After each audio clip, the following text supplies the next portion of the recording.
Hola, hola, muy buenas tardes. Con el gusto de saludarle como cada miércoles. Bienvenidos a Coposit Radio, programa del Consejo Potosino de Ciencia y Tecnología. Yo les saludo a nombre de la doctora Rosalba Medina Rivera, directora general del Coposit. Yo soy Edgar Jiménez y si bien ya estamos, parece ser, saliendo de la pandemia, no deje de cuidarse, no deje de utilizar su cubrebocas, gel antibacterial, la sana distancia y bueno, aún no cantemos victoria, pero sí es muy importante, pues obviamente seguir atendiendo todas las medidas que las autoridades y la comunidad científica pues nos ha dicho. El día de hoy un tema interesantísimo, estará con nosotros platicando en un momento, ya está aquí en el programa con nosotros el doctor Hugo Ramírez Tobías. Él es doctor y miembro del Sistema Nacional de Investigadores del CONACYT, y bueno, está adscrito a la Universidad Autónoma de San Luis Potosí. Estará platicando de todo lo que hace desde la facultad de agronomía y bueno, gran cantidad de cosas, un proyecto interesantísimo sobre jardines etnobiológicos. No se olvide que en la página del Coposit, en el inicio está en la sección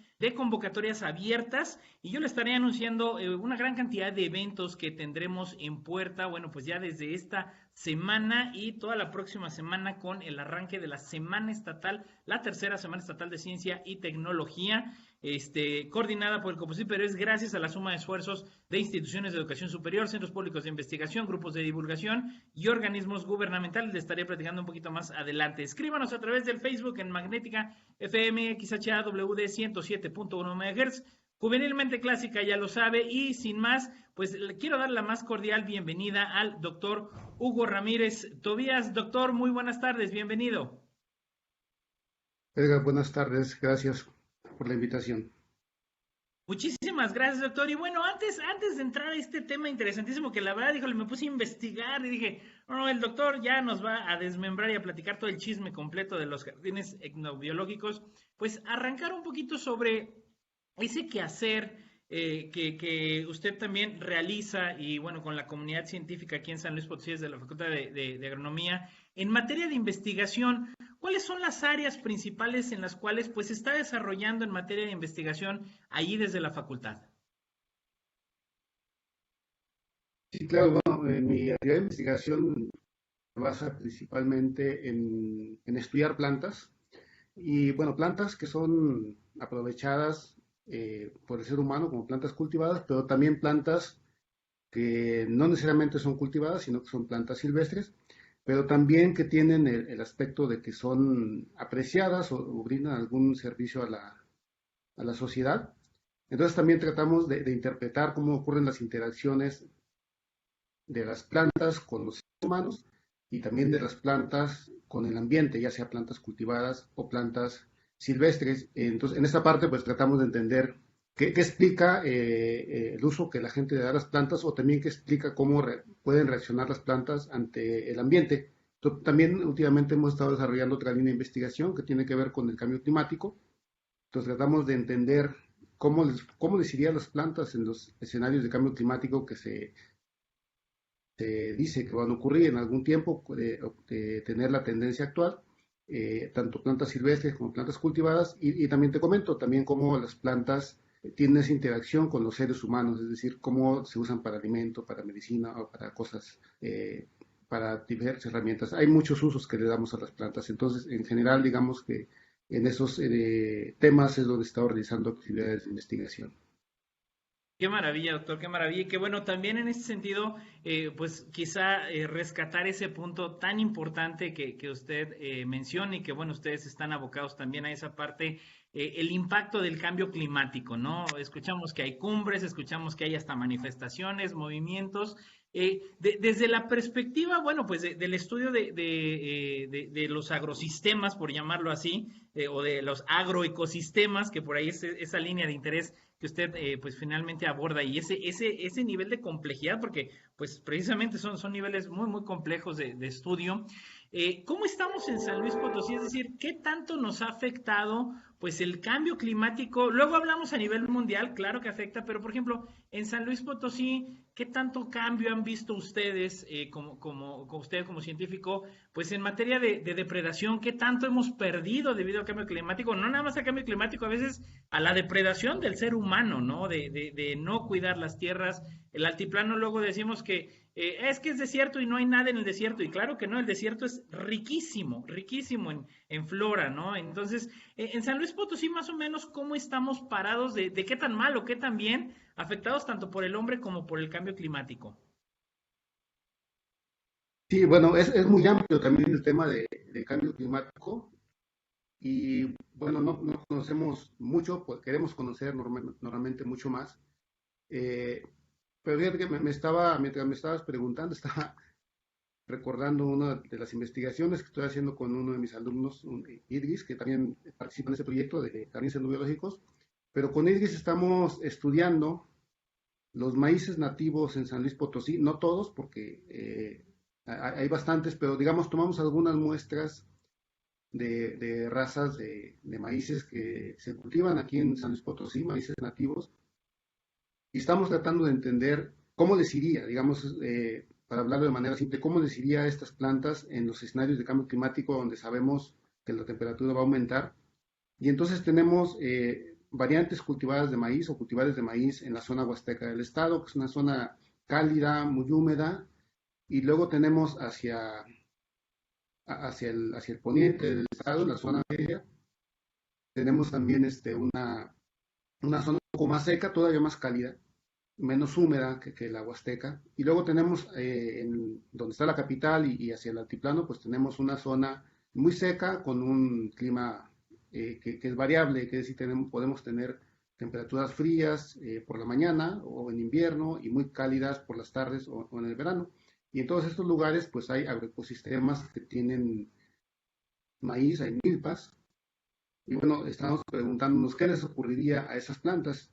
Y entonces con Idris hicimos algunos estudios y todavía está haciendo otras investigaciones donde ponemos estas plantas en experimentación.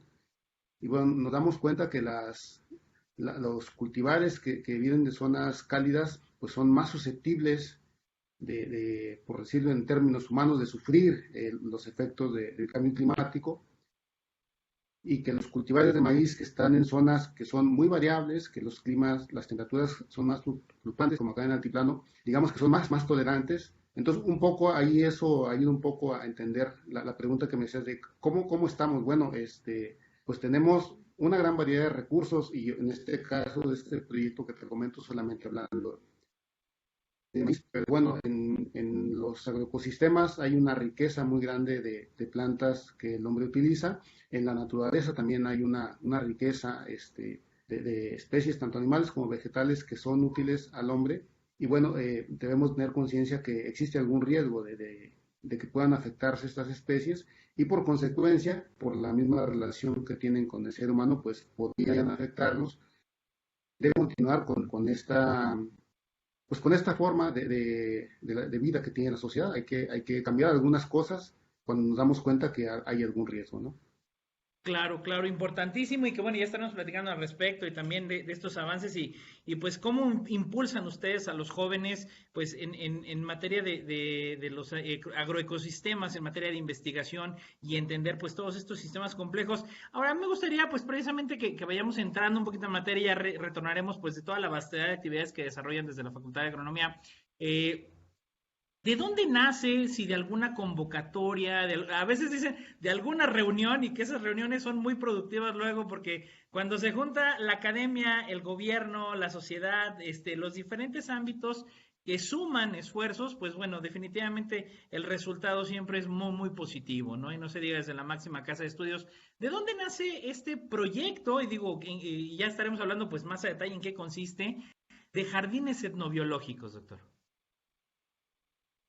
Sí, bueno, mira, me encomendaron en la facultad hacerme cargo de un jardín botánico que existe en la Facultad de Agronomía, que tiene bastante tiempo, casi 40 años supongo, puede ser un poco más. Y bueno, uno como profesor está buscando oportunidades de obtener financiamiento pues, para hacer varias actividades. Y surgió una convocatoria de CONACYT de impulso a una red nacional de jardines etnobiológicos. Entonces, bueno, con esta afinidad pues la vimos interesante. Y luego también hubo un llamado de funcionarios de la universidad, pues siempre estamos tratando de fomentar que exista, aprovechar este tipo de convocatorias para obtener recursos que los recursos pues son bienvenidos siempre y son normalmente muy escasos. Entonces, cuando ocurre este tipo de oportunidades, en este caso esta convocatoria, bueno, pues en la universidad se alinean varias fuerzas para atenderlas y también en ese momento pues hubo la inquietud de la parte de Coposit de impulsarlo y bueno, digamos que salió esta idea de tener un proyecto para esta convocatoria, uniendo, como dices, varios actores de la sociedad. Y en ese momento, pues, se vinculó a la universidad, también Coposit gestionó y vinculó a otras entidades, como son el Parque Tangamanga y como son el Museo del Laberinto. Y bueno, para atender, generar un proyecto y atender esta convocatoria. Y así ocurrió. Hicimos el proyecto, lo sometimos a la convocatoria y bueno, afortunadamente nos favoreció el resultado de la convocatoria y pues ahora estamos trabajando en este proyecto. Chambearle, chambearle, ¿verdad? Como dicen. Qué interesante, qué interesante. Ahora, Ahora en sí, ese ahora llega, sentido, ajá, dígame, doctor. no, no sé, como decías, ahora llega la etapa de trabajar. Bueno, ya tenemos tiempo trabajando en este proyecto. Claro, claro. En ese sentido, me imagino que van varias etapas. Digo, aquí lo que se me hace muy, muy interesante es, inclusive, que la gente visualice. Usted mencionaba ahorita de algunas instituciones que se suman, por ejemplo, el Museo Laberinto de las Ciencias y las Artes, ¿no? Que a mí me parece muy, muy interesante cómo puede haber desarrollo de proyectos, pues primero sustentables, que finalmente es lo que también se está persiguiendo. Menciona usted el jardín botánico que se tiene desde la facultad, pero, por ejemplo, ahí, ¿qué rol se tiene? Sabemos que el Museo del Laberinto, pues también tiene un diseño, pues de alguna manera sustentable en términos de luminosidad, tiene áreas, pues también de flora y algunas partes con fauna ahí local del Parque Tangamanga.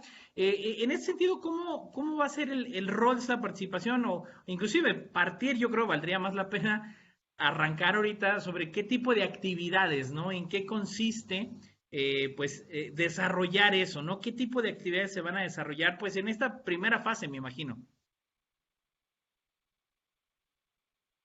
Sí, bueno, la función ahí de las entidades, digamos, la universidad por un lado, el museo, el Parque Tangamanga por otro, es porque este proyecto tenía, bueno, digamos, la convocatoria y el proyecto así se formuló también, digamos, tres aspectos, tres rubros de trabajo. Uno era primero generar espacios, decía la convocatoria, de jardines xenobiológicos, donde tuviéramos, pues, ejemplares, se pudiera exhibir la riqueza biológica que tiene la sociedad, pero luego además de exhibir, pues también divulgar hacia la gente esos conocimientos que existen, que luego no somos muy conscientes. Entonces había una parte importante de divulgación de conocimientos y para eso, bueno, el museo es una institución que es parte de sus fortalezas. Entonces, en esa parte el Museo de Laberinto, pues digamos que fue lo que nos puede apoyar y que ha apoyado bastante en un espacio de divulgación de conocimientos. Son excelentes divulgadores y tienen un equipo muy bueno de trabajo y tienen pues instalaciones muy adecuadas. Entonces digamos que en esa parte el Museo Laberinto pues es una fortaleza de este proyecto. Y bueno, el Museo Laberinto básicamente está dentro del Parque Tangamanga y entonces también el Parque Tangamanga también es un sitio que da un servicio a la sociedad, un servicio muy importante. Y entonces, digamos que ahí se confluyen estas instituciones para apoyar este proyecto.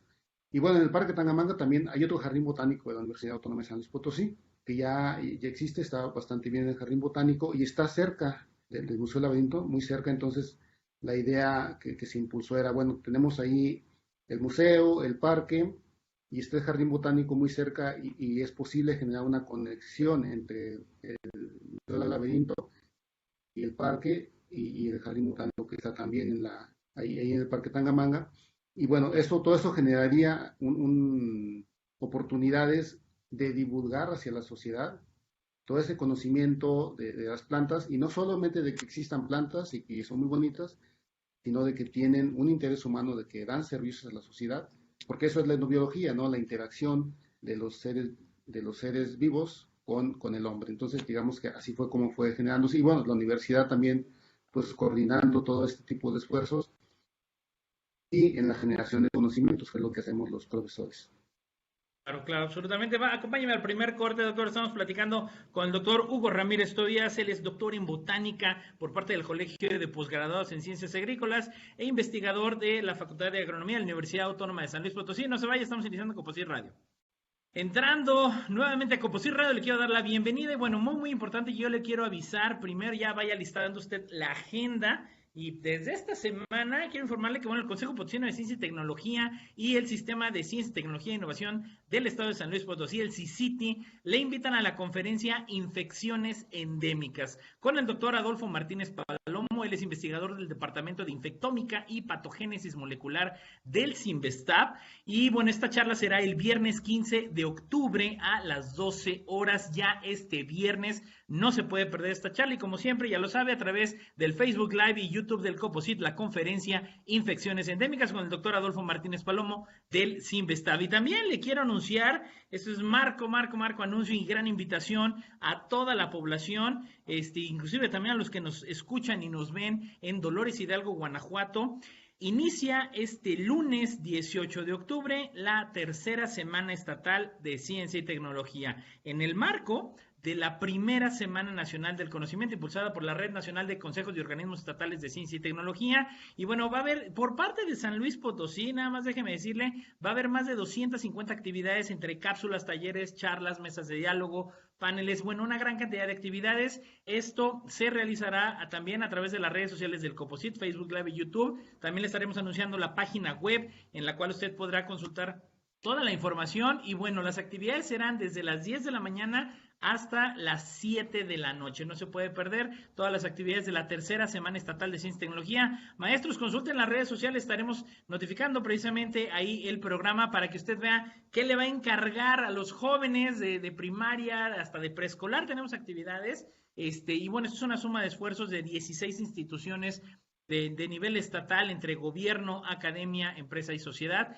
que se suman a este gran esfuerzo de hacer nuevamente año tras año la Semana Estatal de Ciencia y Tecnología. Y bueno, pues regresamos en esta charla tan interesante con el doctor Hugo Ramírez Tobías de la Facultad de Agronomía de la Universidad Autónoma de San Luis Potosí, la máxima casa de estudios. Y bueno, doctor, nos comentaba que ya habían iniciado pues con este proyecto, ya tienen prácticamente un año trabajando y más interesante aún, un año de pandemia. Digo, creo que también fue doble reto, ¿no? Entonces, ¿qué actividades han venido desarrollando pues ya con este gran proyecto de jardines etnobiológicos pues desde hace un año a la fecha?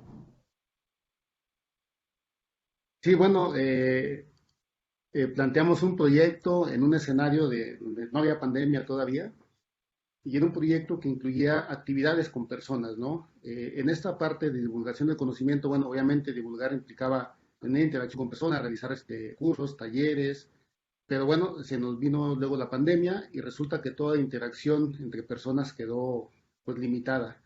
Pero aún así, bueno, tuvimos que hacer algunos ajustes en las estrategias de avanzada del proyecto y aún con la pandemia pues lo desarrollamos. Fue un reto muy interesante, pero bueno, el equipo de apoyo que trabajamos en esto pues fue muy bueno porque pues asumimos el reto y tuvimos que hacer varias actividades. Entonces, te decía que un componente importante de este proyecto y que estaba muy presente, estaba plasmado en la convocatoria, era que tenía que atender la divulgación del conocimiento, es decir, el conocimiento es importante generarlo, pero tiene que llegar hasta la sociedad para que conozca, en este caso, los recursos naturales que existen, cómo se usan y, y, y de eso poder valorar estos recursos que somos muy dependientes de ellos, pero que a veces no lo conocemos porque, bueno, estamos cada quien en sus actividades diarias. Entonces tenía que haber una serie de actividades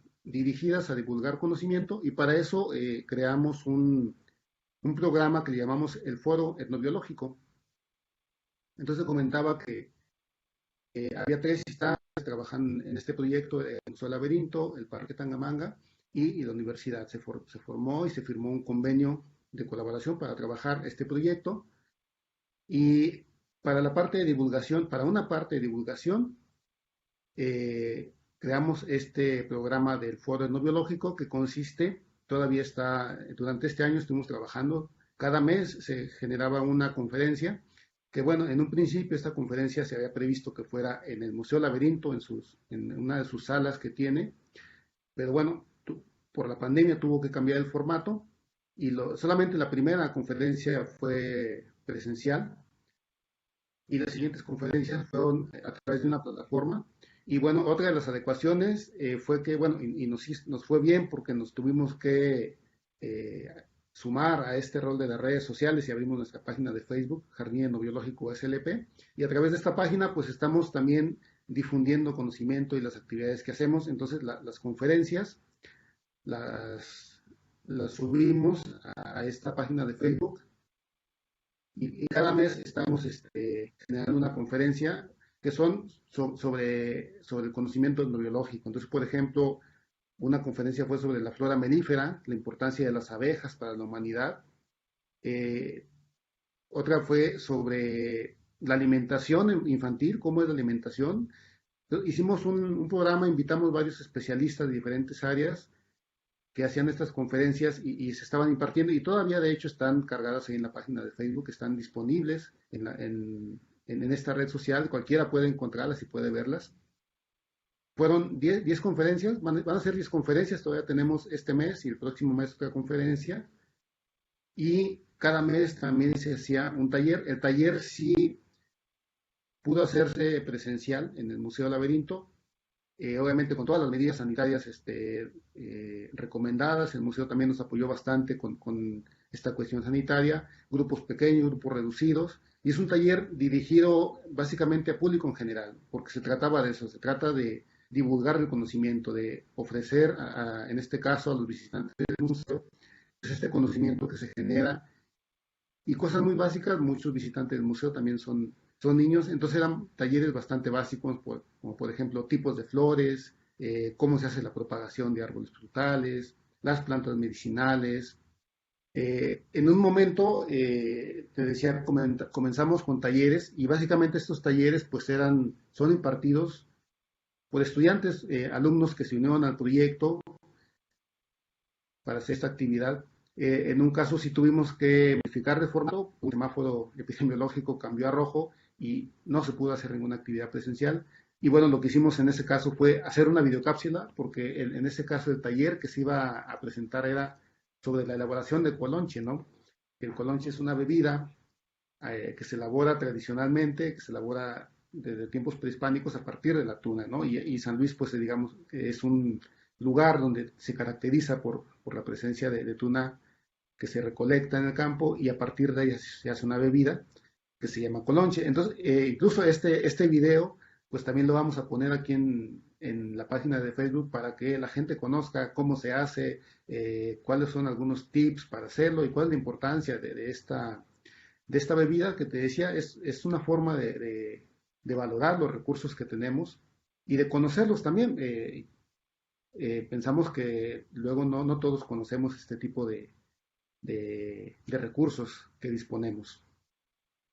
Claro, claro, y interesantísimo porque también, aparte de que se sensibiliza a la gente de la importancia de cuidarlo, pues también de alguna manera se promueve pues también el impulso económico, ¿no? Sabemos que finalmente la agroindustria es fundamental, es más, el mundo no avanzaría, dependemos de la agricultura todavía. Si hay quien ahorita me puede decir, es que el petróleo, es que la informática, sí, señores, pero la industria primaria, el mundo no se mueve sin sin el sector primario. Así de sencillo, así de importante y de valioso es. Ahora, doctor, usted comentaba precisamente, ¿no? Es un público infantil, un público, público en general, pero dentro de esto, por ejemplo, yo tengo obviamente esa curiosidad que imagino que debe darse.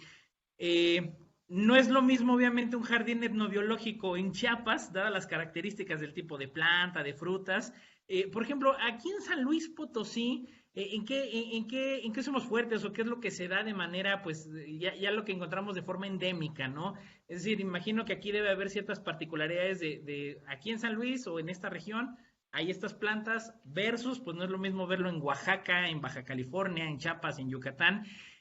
¿Cuáles son las particularidades de los jardines etnobiológicos que encontramos o el tipo de plantas que hay y que finalmente forman parte pues también de la difusión de este gran proyecto?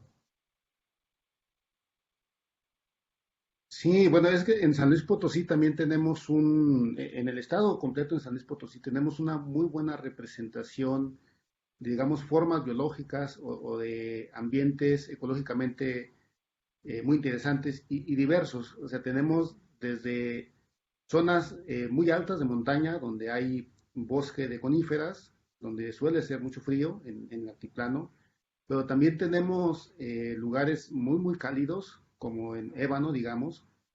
Entonces Ujú. tenemos una variedad muy amplia en el mismo estado y eso es lo que también queremos representar en los jardines etnológicos. Te comento, por ejemplo, en el caso de jardín etnológico en la Facultad de Agronomía, ese fue uno de los criterios para hacer una propuesta, para acondicionarlo y también para proyectar un posible crecimiento en la Facultad de Agronomía. Bueno, el jardín botánico, pues da servicio académico a los estudiantes y también a muchos visitantes que tiene.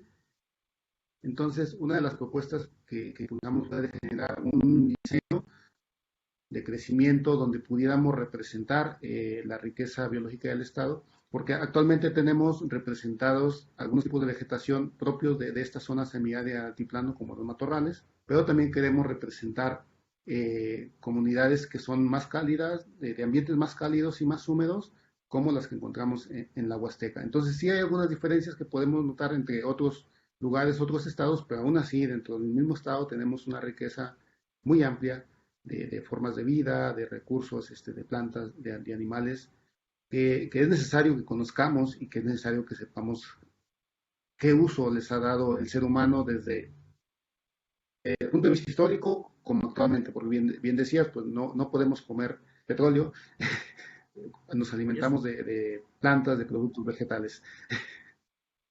excelente, excelente. Y bueno, definitivamente yo quisiera aprovechar antes de irnos al corte, pues bueno, ya concluyendo esta importantísima labor de los talleres, de las conferencias, que bueno, yo nada más quiero recordar, página de Facebook, Jardines Etnobiológicos SLP, ¿verdad?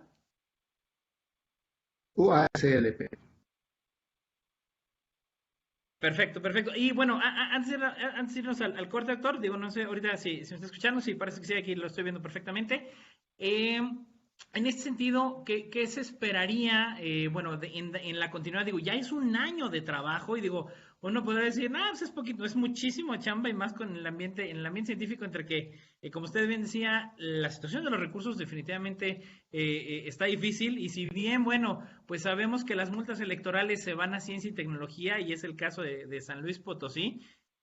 Ah, perfecto. Y ahorita ya lo estoy viendo aquí en la transmisión a la gente que nos está viendo. Es en la página de Facebook, es www.facebook.com Jardín Etnobiológico San Luis Potosí. Por favor, visiten la página, chequen todas las conferencias, los talleres, todas las actividades que se promueven. Es muy importante. Y por favor, usted que nos escucha y nos ve, compártala. De verdad, compártala. Tenemos entre todos vamos a lograr precisamente pues una sociedad que pueda transitar la sociedad del conocimiento y sustentable. No arruinemos lo que vamos a dejarle a las futuras generaciones y para ello este gran evento de jardines etnobiológicos. Voy a aprovechar para irme al corte, doctor. Vamos a regresar ya a la segunda parte de Coposit Radio. Vamos a entrar precisamente, bueno, pues qué es lo que se espera, qué es lo que viene y pues también que más gente se suma a promover y difundir este gran proyecto que usted ha venido liderando desde la Facultad de Agronomía. Estamos hablando con el doctor Hugo Ramírez Tobías, desde la Facultad de Agronomía, perdón, o sí, Hugo Ramírez Tobías.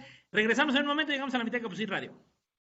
Entrando a la segunda parte de Composite Radio, buen provecho a los que ya están comiendo ahorita a la hora de la comida de 2 a 3, como cada miércoles. Un saludo a todos los que nos escuchan y nos ven en Dolores Hidalgo, Guanajuato, cuna de la Independencia. Yo le quiero recordar que, bueno, del 8 al 12 de noviembre se va a realizar el 10º Congreso de la Red OTT, que es la red OTT, Oficinas de Transferencia de Tecnología, con el tema de innovación y tecnología para la recuperación económica y el desarrollo sostenible. Y hablando de sostenible y de sustentabilidad también, pues bueno, este importante proyecto que nos ha venido platicando el doctor Hugo Ramírez Tobías, adscrito a la Facultad de Agronomía de la máxima casa de estudios. Un saludo a toda la comunidad universitaria ahorita que está en la hora de la papa y uno que otro está en clase, así que echarle muchas ganas de seguirnos cuidando en esta mitad de semana. Y bueno, doctor, también pues abordar otras de las actividades que ustedes vinieron desarrollando en materia de divulgación, que bueno, es lo que me encanta porque luego el que alguien o instituciones conozcan determinado proyecto, tema que están desarrollando, detonan nuevos proyectos, ¿no? Pero usted me comentaba también algunas actividades de divulgación que vinieron desarrollando también al seno y en colaboración con el Parque Tangamanga. Claro, Edgar, te comentaba que hubo otras actividades, además de este foro etnológico, también en el proyecto se planteó que la divulgación, digamos, encontrar varios canales de divulgación de conocimiento, y ya te comenté uno de ellos, que era el Parque Tangamanga, que da un servicio a la sociedad bastante bueno, el Museo Laberinto, que son divulgadores de la ciencia, bastante buenos también, pero también tenemos otros canales que promovimos en este proyecto, que era, bueno, las escuelas primarias, y hubo un acercamiento con varias escuelas primarias, donde hicimos algunas actividades, una parte planteamos una investigación que más adelante platicamos un poco de ella, y aparte de esta investigación, tratamos de implementar actividades de divulgación. Entonces, en estas escuelas primarias, pues sí, al inicio, el primer planteamiento del proyecto, pues era visitar a estas escuelas primarias, hacer talleres con los niños para que conocieran las plantas, los usos, etcétera. Pero bueno, llegó la pandemia y tuvimos que implementar un formato a través de plataformas. Aún así fue bastante bueno. Y se implementaron varios talleres con los niños, que eran talleres eh, que tenían el propósito de brindar un conocimiento básico sobre plantas a los niños. Entonces, algunos talleres era como, bueno, cómo hacer tu herbario. Un herbario es como una colección de partes de plantas. Otro era como, limpiemos el aire, que era un taller sobre fotosíntesis. Y otro taller sobre plantas medicinales, como era, conozcamos el epazote, que es una planta que se usa medicinal, o que también es un condimento. Entonces, digamos que también hubo actividades de este tipo donde se trataba de impactar precisamente a esa parte de la sociedad, de los niños que estaban en esas escuelas. Y bueno, son experiencias bastante buenas, y que además nos permitían poder cumplir este objetivo de divulgación de conocimiento también a esa parte de la sociedad, ir un poco más allá de la audiencia que tiene el museo, de la relación con el Parque Tangamanga. Y bueno, te comentaba también un poquito que por la cuestión de la pandemia, en un taller que estábamos haciendo, bueno, hicimos un formato de biocápsulas sobre Colonche, pero también otro de los cambios que hicimos para ampliar la divulgación de conocimientos fue elaborar videocápsulas. Entonces, una fue sobre Colonche, otra fue sobre la milpa, que es un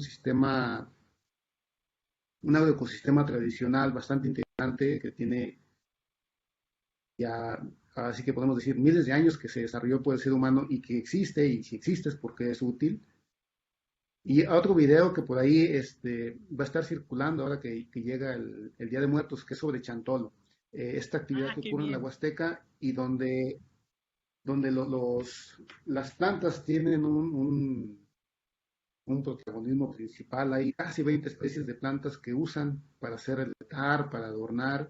Y bueno, ahí están de protagonistas en esta actividad, que es un ritual de la cultura huasteca muy importante. Y por ahí va a estar ya muy próximamente. De hecho, ya en la página de Facebook ya está disponible para quien lo quiera ver. Hay otro videocápsulas de hongos zetas, que también son importantes, en algunos lugares para la alimentación, y un par de cápsulas más que ahorita no tengo el dato, pero que están circulando en las redes, y ahí pueden encontrar información sobre ella. Te comentaba que también en el Parque Tangamanga hicimos una actividad sobre un curso taller, donde se trató de hablar sobre una figura legal que se usa cuando alguien quiere, digamos, aprovechar fauna silvestre, que le llaman la UMA, Unidad de Manejo de Vida Silvestre. Y bueno, hicimos un taller muy interesante en el Parque Tangamanga, donde visitaron el área de la UMA del Parque Tangamanga para ver cómo manejaban los especímenes de animales que tienen ahí, y el Jardín Botánico también del Parque Tangamanga. A los que estuvieron interesados en participar, fue una convocatoria que la pusimos en la página de Facebook, que inmediatamente tuvimos muchas solicitudes, y bueno, como teníamos un cupo limitado por la cuestión de pandemia también, pues fue una actividad bastante buena como parte de este proyecto. Qué genial, qué genial. Y aparte también rescatar esa parte que usted comentaba ahorita, El proyecto detona hasta cuestiones de carácter cultural y que si nos brincamos a cultural, detonamos el turismo, detonamos la economía. Caray, es lo que creo que también debemos de dar a la gente que sepan cómo la labor científica y de divulgación puede detonar hasta esa extensión, ¿no? Ahorita nos hablaba de la gran fiesta de Chantolo, de hablar precisamente de los temas de la ciencia que hay detrás de ello y la parte cultural, obviamente, y también ahondar un poquito en que, digo, y eso lo he vivido pues como divulgador en las regiones de este hermoso estado multimosaico, ¿no? Un mosaico de colores es San Spot, sí, en el que el conocimiento finalmente de la gente, el conocimiento regional, es también muy valioso, muy importante. Yo me he encontrado con gente que, bueno, llega uno a tratar de dar el taller, a veces que de amaranto o de algún tema en específico, y qué bárbaros, o sea, hay gente que tiene un conocimiento a veces, pues sí, de carácter empírico, pero que también enriquece mucho a la formación y al impulso y a la sensibilización de estos temas, ¿no? Al interior hay mucha gente que, bueno, pues no son científicos obviamente, pero hay un gran acervo, hay mucho conocimiento al interior del Estado también, ¿no? Sí, desde luego que el conocimiento empírico, el conocimiento tradicional que ha desarrollado la sociedad en toda esta historia que tenemos, pues desde luego que es muy importante. Es decir, la sociedad ha interactuado con los recursos que tiene para subsistir y pues estamos aquí gracias a ello, a ese conocimiento que se ha generado. Entonces, también te decía que otro segmento importante del proyecto, pues es lo que hacemos los profesores de la universidad, que es generar conocimiento. Claro. Entonces, en esa parte, pues también, desde luego, gracias al apoyo de todas las personas que se sumaron a este proyecto, pues pudimos iniciar varios proyectos que nos pueden ayudar en esta parte de generación de conocimiento. Justo una chica que es de la Huasteca, Angélica, salió la idea de generar un catálogo de plantas medicinales, pero escrito, digamos, la parte textual de este catálogo, hacerlo en español y hacerlo en lengua técnica, porque teníamos pues ahora sí que fue una gran sorpresa hablar que esa chica podía hablar ese dialecto y entonces dijimos, bueno, hay conocimiento que se ha generado sobre el uso de plantas medicinales, Ujú. que lo tienen las personas adultas, personas mayores, y que bueno, si no lo rescatamos, pues se va a perder porque si no se queda registrado.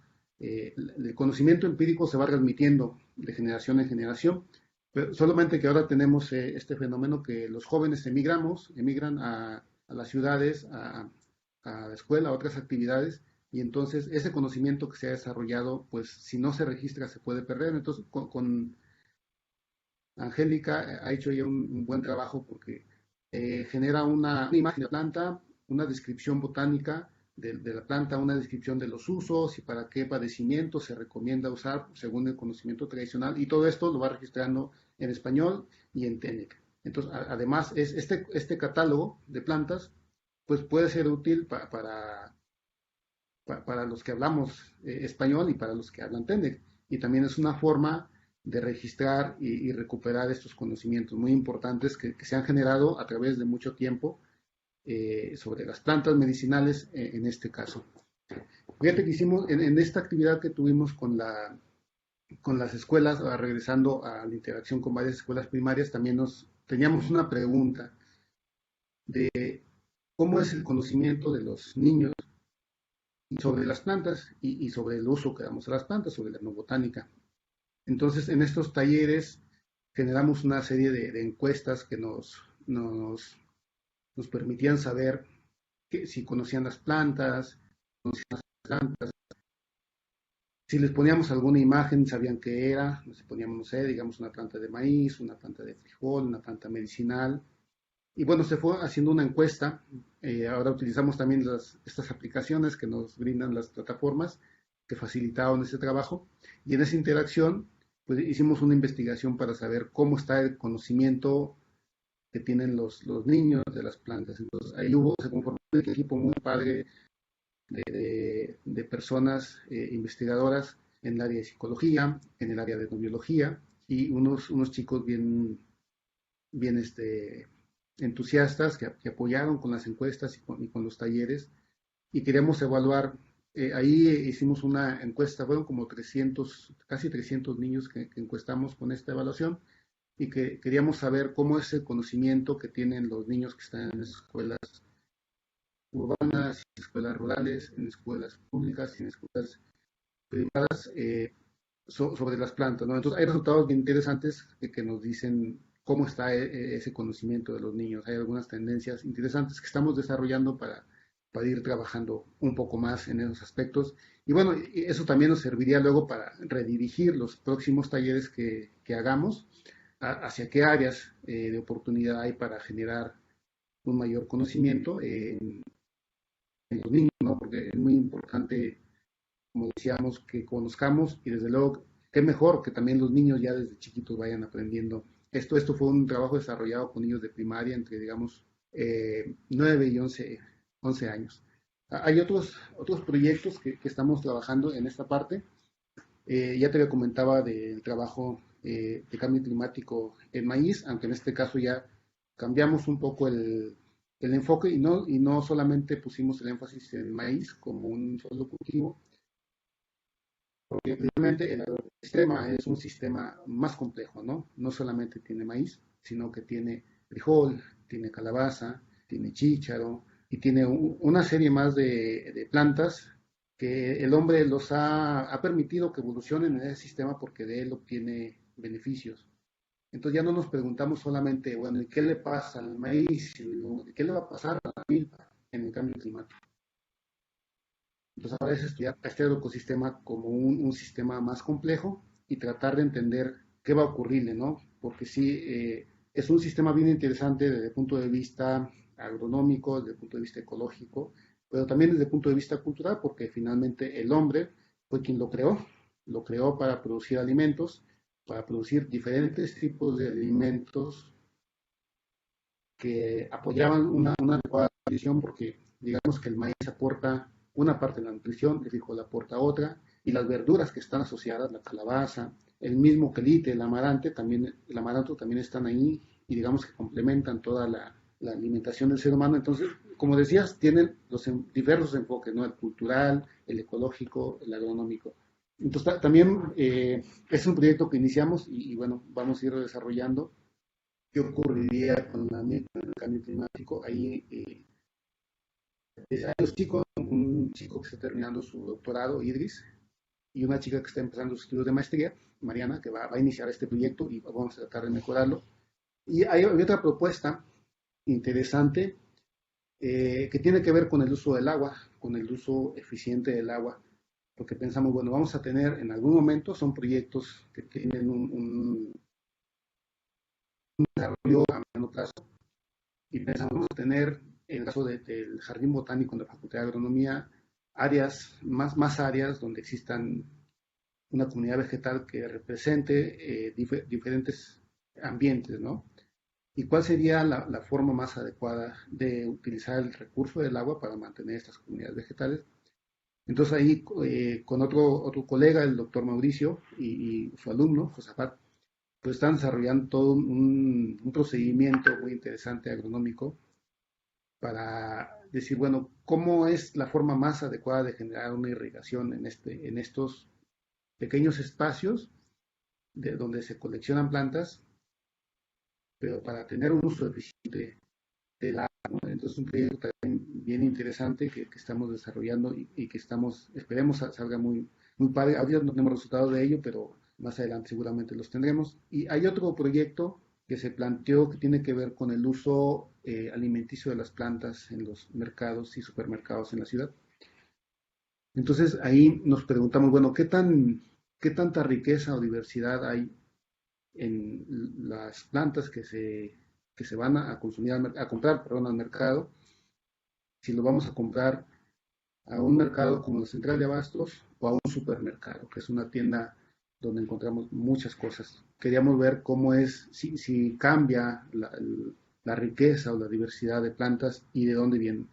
Entonces encontramos resultados interesantes porque pensábamos que en un lugar como la Central de Abastos, que es más tradicional, íbamos a encontrar mayor riqueza de especies, tanto de plantas, condimentos, alimenticias, cereales, frutas y verduras, Y bueno, resulta que más o menos se parecen en cuanto a que tienen de muchos tipos de plantas alimenticias.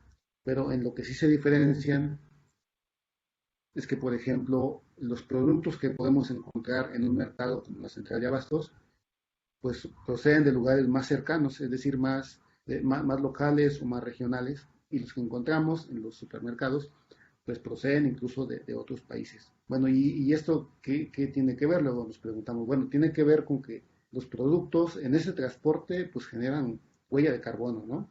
Porque el transporte a grande Claro. distancia es costoso eh, económicamente, pero además implica pues transporte, implica generar CO2 en ese movimiento, y eso digamos que tiene un costo económico, pero también tiene un costo ecológico, un costo ambiental, es la huella de carbono, ¿no? Entonces decíamos, bueno, entonces, ¿dónde deberíamos comprar?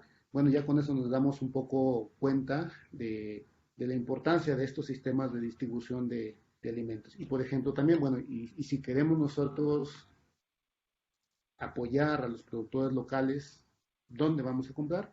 Bueno, ya hay una serie de información que le permitiría a quien lo leyera pues tener ese panorama de cómo se distribuyen los alimentos, de dónde provienen, dónde encuentro más diversidad. Bueno, ya está bastante interesante este estudio que empezamos ahí con Gabriela, una chica que está trabajando esa parte, y que la conferencia de este mes va a ser sobre ello, sobre las plantas comestibles en mercados y supermercados en la ciudad. No, yo soy, bueno, ya me tiene con la boca abierta y nada más no la abro porque luego no soy, no soy muy agraciado en la pantalla, pero yo estoy en la baba porque, a ver, por ejemplo, el catálogo de TNK, o sea, lo que me impresiona es cómo el proyecto de jardines tecnobiológicos ya va a detonar hasta proyectos de tesis, o sea, al final del día, o sea, va a haber proyectos interesantísimos que derivaron de, pero por ejemplo, yo me quiero ir por partes porque ahorita quiero entrar y bueno, con la anuencia de la producción en controles con Roberto Alonso y voy a pedir, ya pegamos este segmento 3 con el segmento 4 para irnos corrido porque de verdad, híjole, yo dije no voy a cortar al doctor y voy a pedir permiso para que nos sigamos en el cuarto segmento. Este catálogo, cuando esté listo, me imagino va a estar accesible a la información, accesible al público, porque digo, le puedo garantizar que, bueno, los primeros nos apoyarían también en la Facultad de Ciencias Sociales y Humanidades, el mismo CECITE que tiene planteles en la Huasteca, el mismo Cobach. Bueno, yo creo que habría fila para buscar ese catálogo. ¿Cómo se visualiza a futuro? Digo, ya que está integrado, porque sabemos que apenas es algo que está iniciando, lo publicarían, lo venderían, lo imprimirían, más o menos se ha visualizado cómo se daría ese catálogo. Yo estoy interesantísimo. Sí, bueno, digamos que queremos que sea disponible, que esté disponible precisamente para las comunidades, tanto para las comunidades que están ahí en la Huasteca como para el público en general. Todavía no hemos definido si hacemos un documento libre en internet que circule, o hacemos un documento impreso, lo vamos a definir, pero definitivamente lo que sí estamos seguros es que es algo muy importante que puede ser muy útil y que debe estar disponible para quien le interese, ¿no? Ya sea en forma impresa, ya sea en forma digital, en un documento así. Y bueno, estaremos definiendo también con otros colegas qué es lo más conveniente para que sea más accesible y para que sea un producto de, que pueda ser muy útil, ¿no? Y que esté muy bien hecho, ¿no? Desde luego también es importante esta parte. Y en ese catálogo, digamos que además de esa descripción que viene, pues también hay un poco más de información que como decías, sí, la idea es hacer este tipo de proyectos donde se genere investigación y que podamos ir un poco más allá, bueno, ¿de dónde proviene, no? ¿De dónde proviene esa planta? Esa Claro. planta es una planta que el hombre la maneja en un campo de cultivo o que la maneja alrededor de su casa, en su solar, o que es una planta que la va a recolectar al bosque.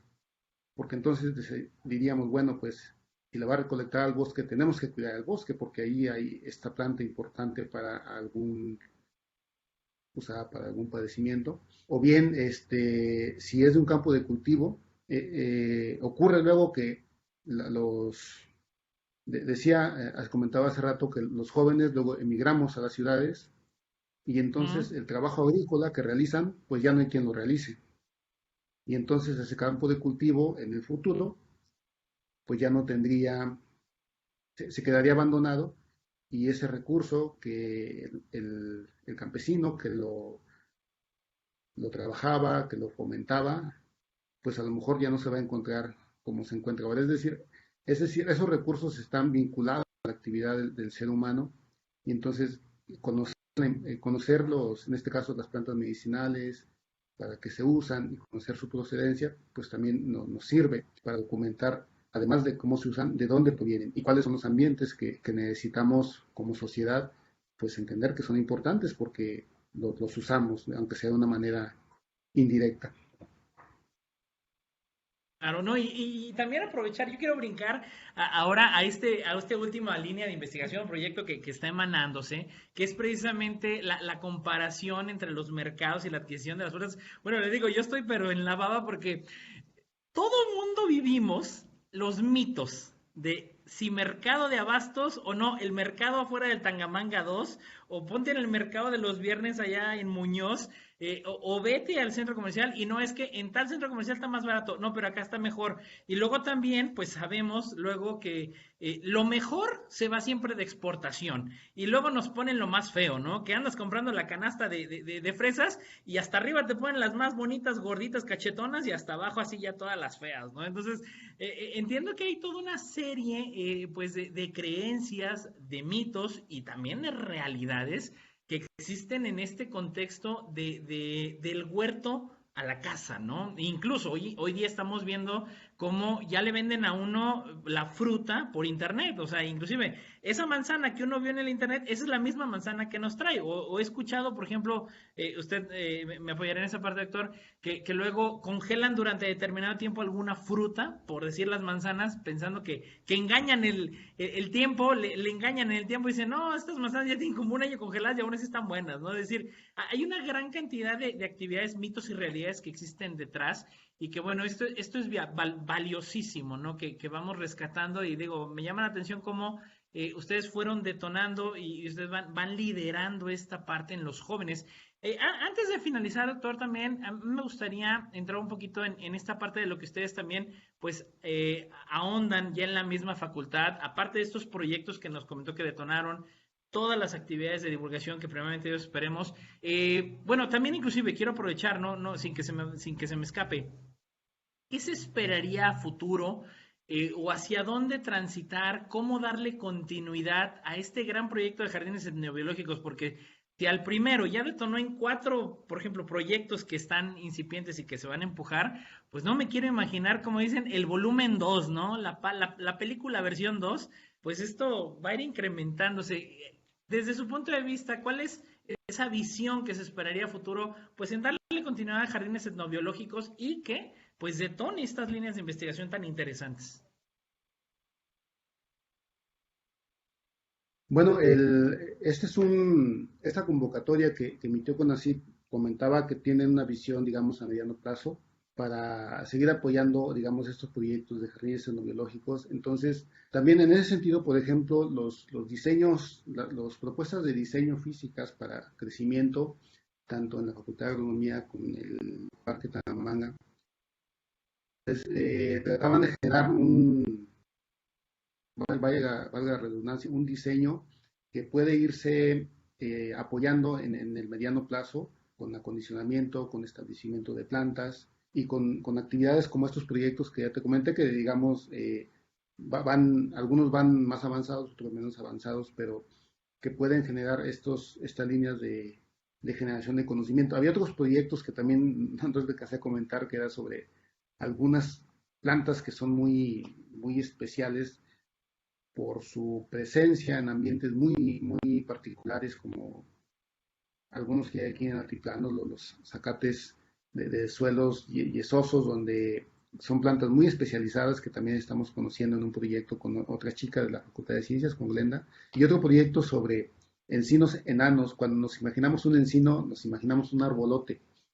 Y resulta que en lugares del Altiplano de San Luis Potosí hay encinos que son chaparritos.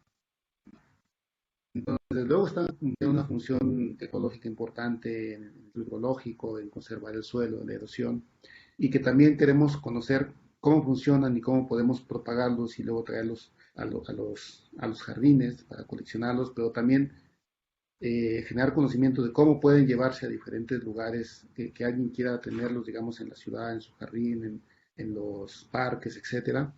Entonces, ahí iniciamos un proyecto también con otro chico, con Israel, un chico de la carrera de ingeniería forestal en agronomía, sobre los encinos. Entonces, sí son varios proyectos que queremos continuar trabajándolos, que pueden aportar mucho a este proyecto conjunto de jardines xenobiológicos. Y bueno, pues estamos atentos a la siguiente convocatoria que surja y ojalá podamos volver a poder participar y a vernos beneficiados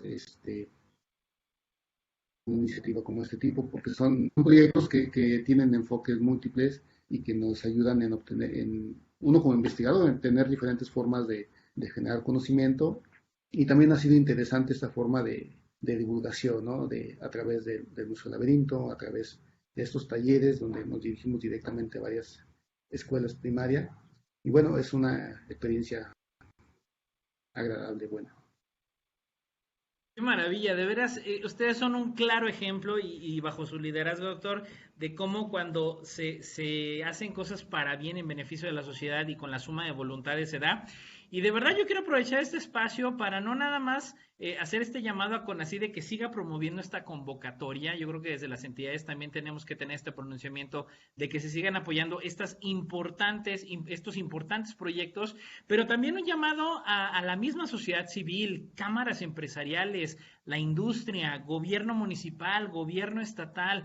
De verdad es que es muy importante que siga apoyando este tipo de proyectos, dado que detonan y van dejando un trazado que les va a dar fortaleza y nos va a dar futuro. Así de sencillo se la pongo. Nos va a dar futuro a usted que nos ve y nos escucha. Doctor, de verdad, yo estoy fascinado que, bueno, vamos a tener volumen 2 tarde que temprano con usted. Yo voy a ver en qué momento, pero no, tenemos que tener agenda 2 porque creo que hay muchas cosas que abundar todavía, que tocar estos proyectos. Hablar, por ejemplo, de esta parte de cómo promueven los jóvenes de licenciatura, pues para que se metan un posgrado y luego de la maestría que se avienten un doctorado y que se desarrollen también en materia de investigación, porque creo que es un tema de la mayor relevancia y está demostrado pues para nuestro San Luis Potosí y nuestro mundo. Pero bueno, por ahora estamos llegando al cierre de Coposit Radio, pero doctor, de verdad es que yo así lo dejo, vamos a buscar un volumen 2 porque está interesantísimo esto. Yo le quiero agradecer que haya estado con nosotros el día de hoy. Un honor que nos haya acompañado hoy en Coposit Radio, doctor. Muchas gracias por la invitación. No, hombre, muchísimas gracias. Y a usted que nos ve y nos escucha, recuerde que en Coposit seguimos trabajando diariamente para atenderle de forma electrónica y telefónica. Siga nuestras redes sociales. Gracias a la Fundación Nikola Tesla hace en los controles a Robert Alonso. Saludo a todo el gran equipo del Coposit y a nombre de la doctora Rosalba Medina Rivera, directora general del Coposit. Yo soy Edgar Jiménez. Nos vemos y escuchamos el próximo miércoles.